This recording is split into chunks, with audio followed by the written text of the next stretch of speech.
క్వశ్చన్లో మనకి 2 linear equations ఇచ్చాడు.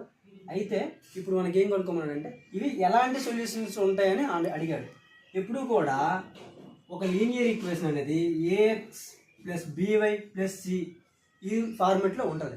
ఇప్పుడు 2 ఉన్నాయి కాబట్టి a1x b1y c1 equal to 0. తర్వాతది a2x plus b2y plus c2 equal to 0. ఇప్పుడు మనకి సొల్యూషన్స్ ఫైండ్ చేయాలంటే ఎప్పుడు కూడా a1 by a2 not equal to b1 by b2 వచ్చింది అనుకోండి, మనకి అప్పుడు యూనిక్ సొల్యూషన్ ఉంటుంది. అది ఎలా ఉంటాయంటే ఇలా ఈ ఫార్మెట్లో ఉంటాయి, సింగిల్ సొల్యూషన్ ఉంటుంది.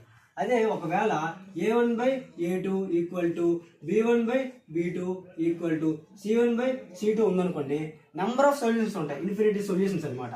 ఇలా ఉంటాయి, 2 రేఖలు ఒక దాని మీద ఒకటి ఉంటాయి, ఇలా సొల్యూషన్స్ ఇలా ఉంటాయి ఇన్ఫినిటీగా. అదే a1 by a2 equal to b1 by b2 not equal to c1 by c2 ఉందనుకోండి, అసలు సొల్యూషన్స్ ఉండవు, ఇలా రేఖలు ఉంటాయి అన్నమాట. ఇలా కానీ రేఖలు ఉంటాయి. సో ఇప్పుడు మనకి ఇది ఇచ్చాడు కదా, ఎలా ఉంది, a1 అంతా 2, a2 అనేది 3 ఈక్వల్ టు b1 అంతా 3, b2 అంతా 7. ఇప్పుడు చూడండి ఇవి నాట్ ఈక్వల్గా ఉన్నాయి కదా. సో నాట్ ఈక్వల్గా ఉంటే ఏంటి, a1 by a2 not equal to b1 by b2 అంటే యూనిక్ సొల్యూషన్, అంటే ఇది ఒక సింగిల్ సొల్యూషన్ కలిగి ఉంటుంది అని దీని అర్థం.